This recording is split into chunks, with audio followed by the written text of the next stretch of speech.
విజయనగర శైలికి అద్దం పట్టే లేపాక్షి ఆలయం దాని నిర్మాణ రహస్యాలు ఎంతో అద్భుతంగా ఉంటాయి. ముఖ్యంగా ఈ వేలాడే స్తంభం ఇప్పటికీ ఒక మిస్టరీనే. ద డీప్ డైవ్ కార్యక్రమానికి స్వాగతం. ఈరోజు మన ముందున్న చారిత్రక పత్రాలు, ఆర్కిటెక్చరల్ బ్లూ ప్రింట్స్, అలాగే పురావస్తు శాఖ వారి సుదీర్ఘ పరిశోధనా నివేదికలను పరిశీలిస్తుంటే నిజంగా ఒక అద్భుతమైన ప్రపంచంలోకి అడుగుపెడుతున్న అనుభూతి కలుగుతోంది. అవును, ఖచ్చితంగా. ఈనాటి మన ఈ సమగ్ర విశ్లేషణలో ఒకప్పుడు రాళ్లపై చెక్కిన అద్భుత కావ్యంలా విలసిల్లి నేటికి ఎన్నో అంతుచిక్కని ఇంజనీరింగ్ రహస్యాలకు నిలయంగా ఉన్న లేపాక్షి వీరభద్రస్వామి దేవాలయం గురించి మాట్లాడుకోబోతున్నాం. చాలా ఆసక్తికరమైన అంశం ఇది. ఇక్కడ మన లక్ష్యం కేవలం ఒక ఆలయ చరిత్రను చదవడం కాదు. రామాయణ కాలం నాటి ఉద్వేగభరితమైన భావోద్వేగాలు, 16వ శతాబ్దపు విజయనగర సామ్రాజ్యపు వాస్తుశిల్ప వైభవం, ఇంకా ఆధునిక సైన్స్కు కూడా సవాలు విసురుతున్న నిర్మాణ రహస్యాలు, ఈ మూడు ఒకే చోట ఎలా మిళితమై ఉన్నాయో స్పష్టంగా విడమర్చి చర్చించడం. నిజమే. ఈ ఆధారాలను లోతుగా అధ్యయనం చేసినప్పుడు అర్థమయ్యే ఒక అద్భుతమైన విషయమేంటంటే, లేపాక్షి కేవలం రాళ్లతో సున్నంతో కట్టిన ఒక భౌతిక నిర్మాణం కాదు. ఇక్కడ అత్యంత ఆసక్తికరమైన విషయమేంటంటే, ఈ రాళ్లలో చరిత్ర మాత్రమే కాదు, ప్రాణం కూడా ఉంది. వాటికి మాట్లాడే శక్తి ఉంది అనిపిస్తోంది. అబ్సల్యూట్లీ. ఈ కట్టడం వెనుక ఒక అపారమైన శ్రమ, ఊహకందని కళాత్మక దృష్టి మరియు గుండెను పిండేసే ఒక కన్నీటి గాథ కూడా దాగి ఉన్నాయి. ఒక చారిత్రక కట్టడాన్ని కేవలం పర్యాటక కోణంలో కాకుండా ఆ రాళ్లలో దాగి ఉన్న ఆనాటి మనుషుల సైకాలజీని, వారి సాంకేతిక పరిజ్ఞానాన్ని కలుపుకుని చూసినప్పుడే దాని అసలైన విలువ అర్థమవుతోంది. ఖచ్చితంగా. సరే, దీని కొంచెం లోతుగా విశ్లేషిద్దాం. అసలు ఈ ప్రయాణాన్ని పురాణాల దగ్గర నుండి మొదలుపెడితే ఈ ప్రాంతానికి లేపాక్షి అనే పేరు రావడానికి ఉన్న భాషా సంబంధమైన ఎటిమాలజికల్ నేపథ్యం చాలా ఆసక్తికరంగా ఉంటుంది. అవును, ఆ కథ అందరికీ సుపరిచితమే, కానీ దాని వెనుక ఉన్న ఎమోషన్ చాలా గొప్పది. ఎగ్జాక్ట్లీ. సీతాదేవిని రావణుడు అపహరించే సమయంలో జటాయువు వీరోచితంగా పోరాడి రెక్కలు తెగి ఇక్కడే పడిపోయిందన్నది ఒక ప్రసిద్ధ గాథ. అయితే ఇక్కడ మనం గమనించాల్సింది ఆ కథను కాదు, ఆ కథలోని భావోద్వేగాన్ని. కరెక్ట్. ఆ ఎమోషనల్ కనెక్షన్. రక్తమోడుతున్న జటాయువును చూసి శ్రీరాముడు చలించిపోయి ఎంతో జాలితో ఆవేదనతో లే పక్షి అని పిలవడం. లే పక్షి. అవును. ఆ ఆర్తి, ఆ పిలుపు క్రమంగా ఆ నేలకే ఒక గుర్తింపుగా మారిపోయింది. రెండు పదాల కలయిక ఒక భౌగోళిక ప్రాంతం పేరుగా స్థిరపడటం వెనక ఇంతటి బలమైన ఎమోషనల్ కనెక్షన్ ఉండటం చాలా అరుదు. నిజంగా అరుదైన విషయమే. ఆ పురాణ గాథలోని భావోద్వేగం ఆ నేలలో అలాగే ఉండిపోయిందేమో అనిపిస్తోంది. బహుశా అందుకే శతాబ్దాల తర్వాత 16వ శతాబ్దంలో విజయనగర సామ్రాజ్య పాలకులను కూడా ఈ ప్రాంతం విశేషంగా ఆకర్షించింది. ఖచ్చితంగా. అక్కడి నుండి మనం చరిత్రలోకి వస్తే క్రీస్తు శకం 1530ల కాలంలో, అంటే విజయనగర సామ్రాజ్యాన్ని అచ్యుతరాయులు పాలిస్తున్న రోజుల్లో ఈ ఆలయ నిర్మాణం జరిగింది. ఆ సమయంలోనే కదా విరూపన్న, వీరన్నలు ఎంటర్ అవుతారు. అవును. పెనుకొండ కోశాధికారులుగా ఉన్న విరూపన్న మరియు వీరన్న అనే ఇద్దరు సోదరులు ఈ ఆలయ నిర్మాణాన్ని చేపట్టారు. ఇక్కడ మనం ఇంజనీరింగ్ కోణంలో చర్చించాల్సిన మొట్టమొదటి అద్భుతం దీని పునాది. పునాది అంటే వారు ఎంచుకున్న ప్రదేశం. ఎగ్జాక్ట్లీ. ఈ ఆలయాన్ని ఒక సాధారణ చదునైన నేల మీద కట్టలేదు, కూర్మశైలం అనే ఒక కొండ మీద కట్టారు. కూర్మశైలం అంటే తాబేలు ఆకారంలో ఉన్న కొండ. అవును, అచ్చం ఒక తాబేలు ఆకారంలో ఉన్న ఒక భారీ ఏకశిలా కొండ అది. ఆ కొండ మీద ఈ ఆలయ సముదాయాన్ని విజయనగర వాస్తుశిల్ప శైలిలో అద్భుతంగా నిర్మించారు. ఒక అసమానమైన వంపు తిరిగి ఉన్న రాతి కొండ మీద ఇంత పెద్ద ప్రాకారాలను, మండపాలను బ్యాలెన్స్ చేస్తూ నిర్మించడమనేది ఆనాటి శిల్పుల విజనరీ ఆర్కిటెక్చర్కు ఒక గొప్ప ఉదాహరణ. వావ్! ఈ ఆర్కిటెక్చర్ గురించి మాట్లాడుకునేటప్పుడు ఖచ్చితంగా ప్రస్తావించాల్సిన ఒక అద్భుతమైన ప్రదేశం ఉంది. అదే ఆలయంలోని నాట్యమండపం. అవును, ఆ నాట్యమండపం ఒక విజువల్ వండర్. నిజంగా. ఈ మండపం మొత్తంలో అక్షరాల 70 స్తంభాలున్నాయి. ఒక్కో స్తంభం మీద నాట్యం చేస్తున్న అప్సరసలు, వాయిద్యాలు వాయిస్తున్న గంధర్వుల రూపాలు అత్యంత జీవకళతో కనిపిస్తాయి. కానీ ఈ 70 స్తంభాలలో బహుశా ఇంజనీరింగ్ సూత్రాలను తలకిందులు చేసే ఒకే ఒక్క స్తంభం ఉంది. The hanging pillar. ఎగ్జాక్ట్లీ. ఆకాశంలో తేలే స్తంభం. అసలు నేలను తాకకుండా కేవలం పైకప్పుకు మాత్రమే అతుక్కుని గాలిలో వేలాడుతూ ఉండే ఈ రాతి స్తంభం గురించి ఎంత చెప్పినా తక్కువే. దాని కింద నుండి ఒక సన్నని వస్త్రాన్ని లేదా పేపర్ను సులభంగా అటువైపుకు లాగవచ్చు అన్నది నిజంగా ఆశ్చర్యకరమైన నిజం. ఒక టన్నుల కొద్దీ బరువుండే రాతి స్తంభం అలా గాలిలో ఎలా వేలాడుతుంది అనేది ఆధునిక ఇంజనీర్లకు కూడా నేటికీ ఒక పెద్ద పజిల్ లాంటిదే. మరి ఈ పజిల్ వెనుక ఉన్న సైన్స్ను మన పత్రాల ఆధారంగా కొంచెం డీకోడ్ చేయడానికి ప్రయత్నిద్దామా? తప్పకుండా. ఇదేదో మాయాజాలం కాదు. ఇది అత్యున్నత స్థాయి లోడ్ డిస్ట్రిబ్యూషన్ మరియు సెంటర్ ఆఫ్ గ్రావిటీ సూత్రాల అద్భుతమైన కలయిక. ఓకే. ఆనాటి శిల్పులు ఉద్దేశపూర్వకంగానే ఈ స్తంభాన్ని నేలకి తగలకుండా వదిలేశారు. దీనికి సంబంధించి రికార్డులలో ఉన్న ఒక ఆసక్తికరమైన సంఘటనను మనమిక్కడ గుర్తు చేసుకోవాలి. పూర్వం బ్రిటిష్ పాలనా కాలంలో ఒక ఇంజనీర్ ఈ గాలిలో తేలే స్తంభం రహస్యం కనుక్కోవాలని ఒక ప్రయత్నం చేశాడు. విన్నాను. పాశ్చాత్య ఇంజనీరింగ్ చదివిన అతనికి అసలు ఒక రాతి స్తంభం గాలిలో ఉండటం నమ్మశక్యం కాలేదు కదా? అవును. పైకప్పు బరువును ఇది ఎలా మోస్తుందో చెక్ చేయడానికి ఆ స్తంభాన్ని కొద్దిగా కదిలించడానికి ప్రయత్నించాడు. చిన్న ప్రయత్నానికే మొత్తం ఆలయ నిర్మాణం వణకడం మొదలైంది. ఎగ్జాక్ట్లీ.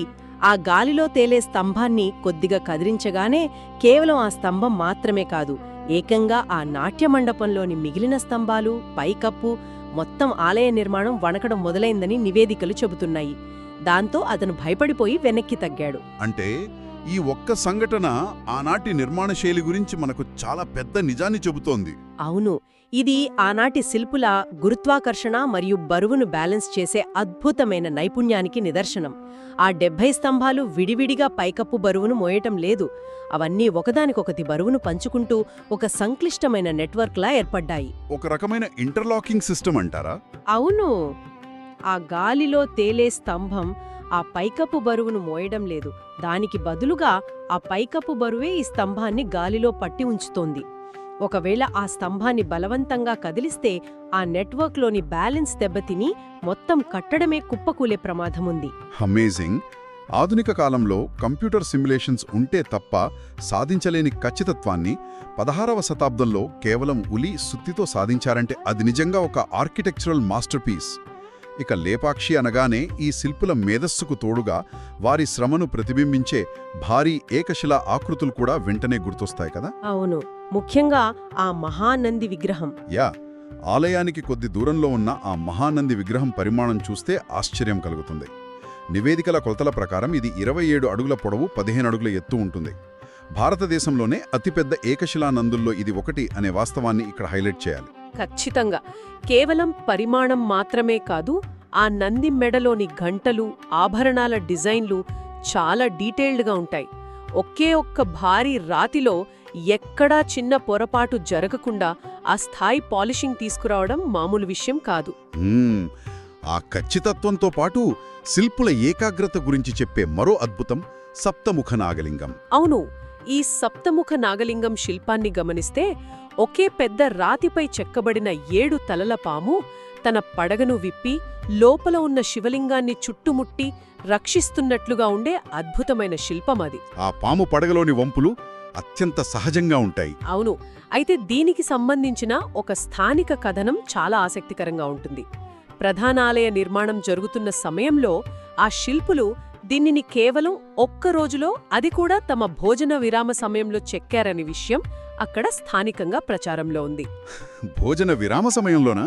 అంటే తమ ప్రధాన పని నుండి కాస్త బ్రేక్ తీసుకున్న సమయంలో కూడా వాళ్ల చేతులు ఉలిని వదలలేదన్నమాట. ఒక సజీవ రూపాన్ని నిలబెట్టాయి. నిజంగా. అయితే సంభాషణని ఇక్కడ కొంచెం గంభీరంలో మార్చక తప్పదు.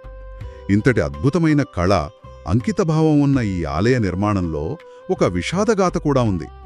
ఆలయంలో అసంపూర్తిగా మిగిలిపోయిన కళ్యాణ మండపం గోడలపై కనిపించే 2 రక్తపుచార్ల వంటి గుర్తులు, అవే కళ్ల గుర్తులు ఒక తీరని రహస్యంగా మిగిలిపోయాయి. అవును. ఆ గుర్తుల వెనుక ఒక పెద్ద రాజకీయ కుట్ర, ఒక విషాద చరిత్ర దాగి ఉన్నాయి. ఈ ఆలయాన్ని విరూపన్న నిర్మించాడని మనం ముందే చెప్పుకున్నాం కదా. ఆలయ నిర్మాణం దాదాపు చివరి దశకు వచ్చేసరికి విరూపన్నపై రాజ్యంలో ఒక పెద్ద నింద మోపబడుతుంది. రాజు అనుమతి లేకుండా ప్రభుత్వ ధనాన్ని వాడాడనే నింద. ఎగ్జాక్ట్లీ.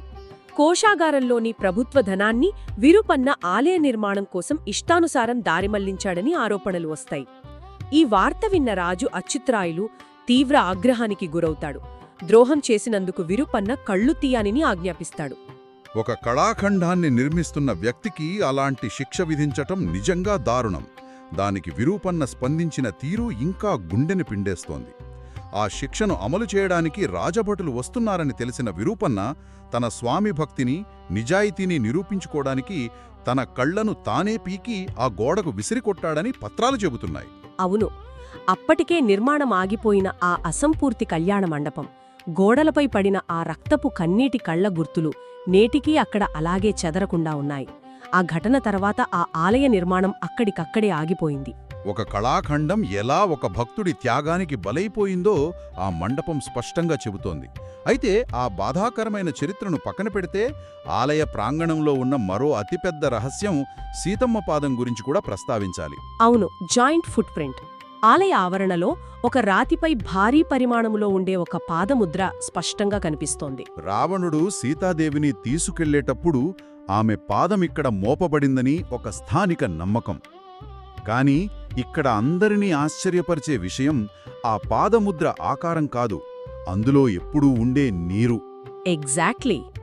ఆ భారీ పాదముద్రలో ఎప్పుడూ నీరు ఊరుతూనే ఉంటుంది. ఎండాకాలంలో కూడా ఆ నీరు ఎండిపోదు. అయితే ఆ నీరు ఎక్కడి నుండి వస్తుందో నేటికీ ఎవరికీ ఖచ్చితంగా తెలియదు. భౌగోళిక నిపుణులు దీనిపై కొన్ని సైంటిఫిక్ విశ్లేషణలు చేశారు గదా. కేశనాళికా చర్య లేదా క్యాపిలరీ యాక్షన్ అనే సిద్ధాంతాన్ని ప్రతిపాదిస్తున్నారు. రాతిలో ఉన్న కంటికి కనిపించని పగుళ్ల ద్వారా భూగర్భంలోని తేమ పైకి వస్తుందని వాళ్ళంచనా. అవును, విజ్ఞాన శాస్త్రం ఆ సిద్ధాంతాన్ని చెబుతోంది. కాని ఖచ్చితంగా ఆ నీటి మూలమెక్కడుందో ఎవరూ నిర్ధారించలేకపోయారు. అందుకే ఇది భౌతిక శాస్త్రానికి మరియు భక్తికి మధ్య ఉన్న ఒక అంతుచిక్కని వారధి అని మనం విశ్లేషించవచ్చు. వండర్ఫుల్. ఇక లేపాక్షి ప్రస్తుత ప్రాముఖ్యత మరియు గుర్తింపు గురించి కూడా మనం మాట్లాడుకోవాలి. ఎందుకంటే ఇది ఇప్పుడు ఒక ప్రముఖ అంతర్జాతీయ పర్యాటక కేంద్రంగా మారిపోయింది. అవును, అంతేకాకుండా ఈ ఆలయ విశిష్టత మరింత పెరిగి యునెస్కో వారసత్వ సంపద గుర్తింపు పొందే దిశగా ఇది పయనిస్తోంది. దానికొక ప్రధాన కారణం ఇక్కడి పైకప్పుపై ఉన్న పెయింటింగ్స్ కూడా కదా. అవును, నాట్యమండపం మరియు గర్భగుడి బయట పైకప్పుల మీద ఉన్న చిత్రకళ అత్యద్భుతం. ముఖ్యంగా వీరభద్రస్వామి పెయింటింగ్ ఆసియాలోనే అతిపెద్ద ఫ్రెస్కో పెయింటింగ్గా గుర్తింపు పొందింది. ఫ్రెస్కో పెయింటింగ్ అంటే తడి సున్నం మీద సహజ సిద్ధమైన రంగులతో గీసే విధానం. దీనివల్ల ఆ రంగులు ఆ సున్నంలోకి పూర్తిగా ఇంకిపోయి 500 ఏళ్లు గడిచినా చెదరకుండా అలాగే ఉన్నాయి. కరెక్ట్. ఆ పెయింటింగ్స్ ఆనాటి కళాకారుల ప్రతిభకు సజీవ సాక్ష్యంగా నిలబడ్డాయి. అద్భుతం. ఈ మొత్తం చారిత్రక ప్రయాణాన్ని ఒక్కసారి సంక్షిప్తంగా సమీక్షిస్తే ఒకే ప్రదేశంలో ఇన్ని అద్భుతాలుండటం నిజంగా ఆశ్చర్యం. జటాయు త్యాగం, విజయనగర రాజుల కళాపోషణ, నేటి ఇంజనీర్లను ఆలోచనలో పడేసే గాలిలో తేలే స్తంభాలు, మహానంది, ఎప్పటికీ ఎండిపోని పాదముద్ర, రక్తపు కన్నీటి గుర్తులు మరియు ఆసియాలోనే అతిపెద్ద పెయింటింగ్, ఇవన్నీ ఒకే ప్రదేశంలో ఉండటం ఎంత అద్భుతమో మాటల్లో చెప్పలేం. అవును. అయితే ముగింపుగా ఒక చిన్న ఆలోచనను రేకెత్తించాలనుకుంటున్నాను. మూలాలలో పేర్కొన్నట్లు ఒక బ్రిటిష్ ఇంజనీర్ ఆ గాలిలో తేలే ఒక్క స్తంభాన్ని కదిలిస్తే మొత్తం దేవాలయం వణికిపోయింది కదా. అంటే ఆ 70 స్తంభాలు మరియు ఆలయ నిర్మాణమంతా ఒకదానికొకటి అత్యంత సంక్లిష్టమైన బరువుల సమతుల్యతతో ముడిపడి ఉన్న ఒకే ఒక గొలుసుకట్టు నిర్మాణం లాంటిదా అన్న ప్రశ్న వస్తోంది. Inter connected system. అవును. నేటి కాలపు ఇంజనీరింగ్ కూడా పసిగట్టలేని ఏ అదృశ్య గణిత సూత్రం ఈ రాళ్ల మధ్య దాగి ఉందో కదా. ఒక రాయిని కదిపితే మొత్తం కట్టడం స్పందించేలా భౌతిక శాస్త్రాన్ని ఆ రాళ్లలో ఎలా బంధించారు అన్నది ఆలోచిస్తే నిజంగా మనసుకి మతిపోతుంది. ఖచ్చితంగా. 5 శతాబ్దాలుగా ఒక అద్భుతమైన నిశ్శబ్ద సమతుల్యతను ఆ రాళ్లు కొనసాగిస్తూనే ఉన్నాయి. ఏదేమైనా చరిత్ర, కళ, సైన్స్, మానవ భావోద్వేగాల ఈ అద్భుత కలయికను విశ్లేషించడం చాలా గొప్ప అనుభూతి. ఈ ఆసక్తికరమైన సమగ్ర విశ్లేషణ ఇక్కడితో ముగిసింది. మళ్ళీ మరొక అద్భుతమైన అంశంతో కలుద్దాం. నమస్కారం.